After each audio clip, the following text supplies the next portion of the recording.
Welcome to Pokemon. I am a minority. So some controversy started from an Anzac Day Facebook post. Yep. Take us away, Jess. So, an ABC presenter, Yassmin Abdel-Magied. So she's actually a part-time presenter on ABC. Now that's what ABC came out and said. She's part-time. She has an ethnic name. Good defense. Hold your comments. Okay. Yeah, Chen. So she posted on Anzac Day, obviously a day we remember our soldiers and all of those things that we commemorate. Long day. And so she said, she put in on her status, lest we forget, and then in brackets, Manus, I think you pronounce it Nora, Syria and Palestine. Oh, Manus Nauru. Yeah. I knew I said it wrong.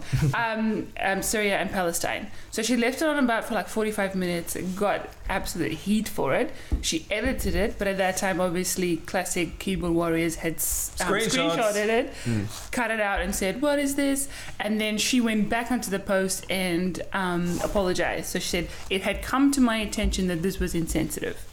So when I checked her post on Tuesday, she had about 5,000 comments, and today it's about 10,000 of just like 99% of it is just hate. It's just hating on her, saying you're un-Australian, you should be stripped of your citizenship, you need to be fired. Like, I'm talking about classic trolling on her.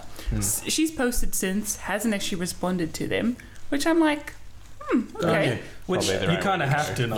Yeah, she's rolling with it. There's a reason they say don't feed the trolls. You can only apologise once, right? After that, it just gets sarcastic. I mean, if I was, I would have just deleted the post, but anyway. No, because everyone knows it, and then it makes it worse. It's like you're trying to hide it. You should keep it, You can't delete anything off the internet. Yeah, it's still there. The screenshots are there. That's right. So it's blown up. Like MPs, what's his name? Peter Dutton, the champ for immigration, has said she should be sacked. Pauline, like she's one to talk about saying bad things. This morning says she should be sacked.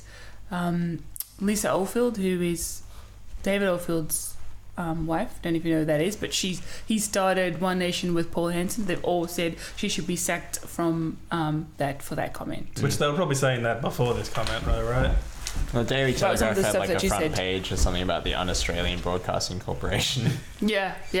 So ABC came on record and said, well, she's only a part-timer. She does like one show a week, and have said this is something that she does on like her own active, like as part of her own beliefs, on her own personal Facebook. It doesn't represent the beliefs of ABC. But they've separated. Right? Yeah, well, they haven't sacked her that we know of. So what do we think? Because I mean, the hate is kind of unnecessary. Like, take it down a notch. She apologised pretty quickly. She apologised. Look, did she? It was a dumb thing to do. Was it? Someone was does it dumb every though? year. That's someone the does question. It every year. But was it dumb, or did she know what she's doing? Last time. Did she get exactly what she wanted? Yeah, maybe. Have you ever listened to any of her videos? She's super bright. Yeah. She also went on like Insight recently and said Islam is the most feminist religion out there. Well, she's just dumb for saying that, isn't she? That's why. That's why this actually pisses me off. She's stupid. Is because she's freaking smart enough to know exactly what was going to happen in this. Yeah. And she did it 100% on purpose. Yeah. And stuff you for using like national heroes to get your freaking Facebook more likes. Yeah. That's my opinion of it. Wow. What do you guys think?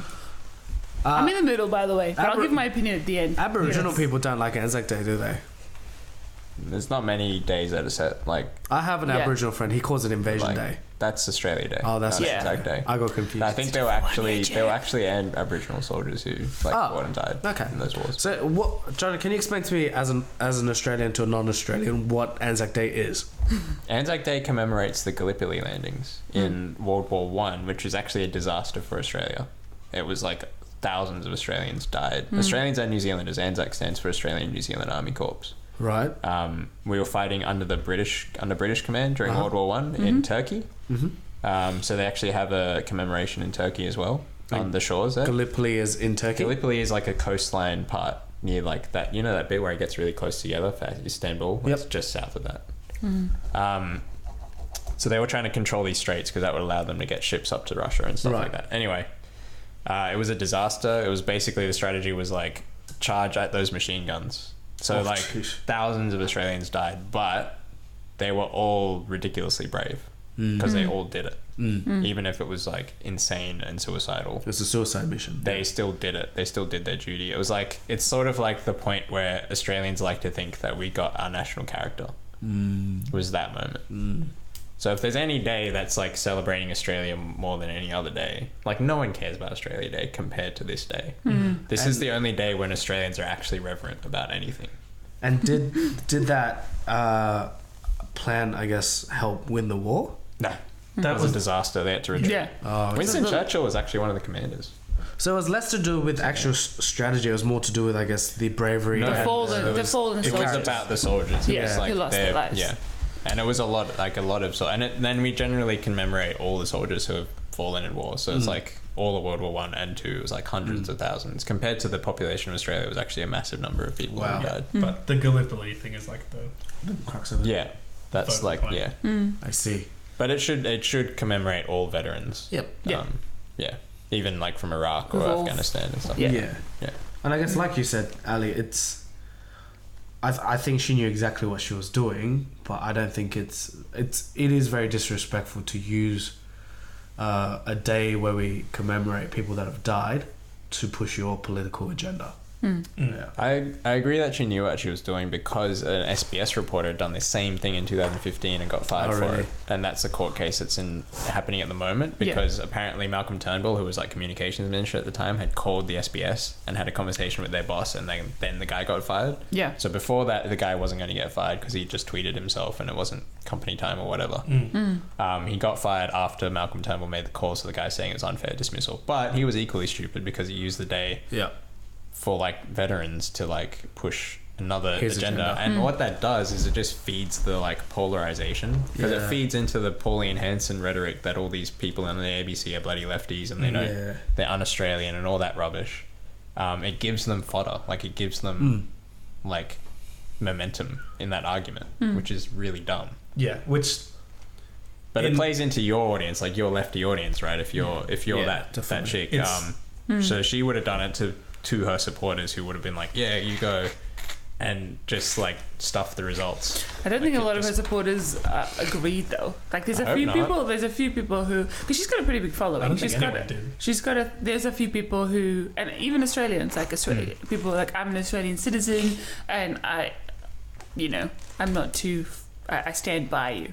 So there is some people who supported what she said. Well, the problem is exactly what he said in that I'm not against like refugees. Like we talk about Syria every freaking 2 weeks on this podcast. Clearly we care about it. Yeah. But me saying hers things sucked like makes me sound like I'm against it, right? Which is like so annoying. Which is like she. Ugh.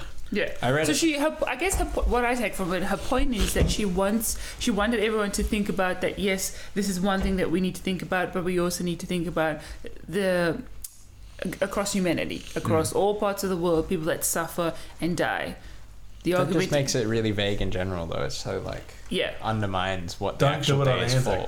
And I suppose, but that's what people have an issue with. But I don't think she should get fired. No. Yeah, neither actually. All the people who are attacking her are people who are trying to change 18C. So the law that they're saying, it inhibits freedom of speech because of this, like, you can't offend people or whatever clause. They're the people who are trying to get rid of it. Well, that's one of One Nation's like key platforms, policy-wise, and they like, if freedom of speech cuts both ways, if people are going to say stuff that upsets you, you can't demand that they get fired. That's right. Yeah. And I would just say, like, what if she was, I don't know, she made sandwiches at Subway? Like, would you still say she should get fired? Like, yes, her job is public, but her job is separate to her personal life. Yeah. And this was an act of... I agree. If she'd said it on air... then she should maybe you should definitely consider I disagree with that. If in my job, we experience this a lot in that, like, your online presence represents whatever company you're doing, no matter what. I don't agree with it, like, metaphorically, but I do agree with it. Like, it is true, kind of, in that, like, whoever you work for, whatever you say online is gonna be reflecting on them in some way. Yeah, but I think you can say about any company. Like, it shouldn't be, but I don't think it ever won't be. But I think you can only enforce that to the point of if you're doing something illegal. So if you're promoting, like, I don't know, if you're selling guns on your Facebook page, right? Then I think the company can say, hey, like, we're gonna fire you because you're selling guns on your Facebook page. But what she did, like, very disrespectful, but wasn't illegal. It kind of is her job, that stuff, though, isn't it? That's why I don't think she should be fired. To say that kind of stuff? Yeah. Is it? I don't know what her actual job is. So she do presents on Australia wide? It's like, I think it's on like Saturday mornings, and they just do like things that are happening in Australia. Yeah, right. And it is her whole trend settings. It is her whole Plug. persona, but I mean, her job is her job, and her Facebook status is her Facebook status. Yeah, I just think where I feel uncomfortable is if you read the comments and the tone of like all those things, I just argue, how is that Australian? Like, how is the way that people are attacking her indicative of the Australian spirit? That's all I'll say. I don't think many people follow the Australian spirit. Damn it! It had effect, Jono, until you screwed it. I'm not sure what it is. But we'll see. Okay. Has anyone got anything else on that? No, we'll see what happens if she gets fired. I don't think she will, but Yeah, hopefully not. yeah. But an interesting keyboard warrior.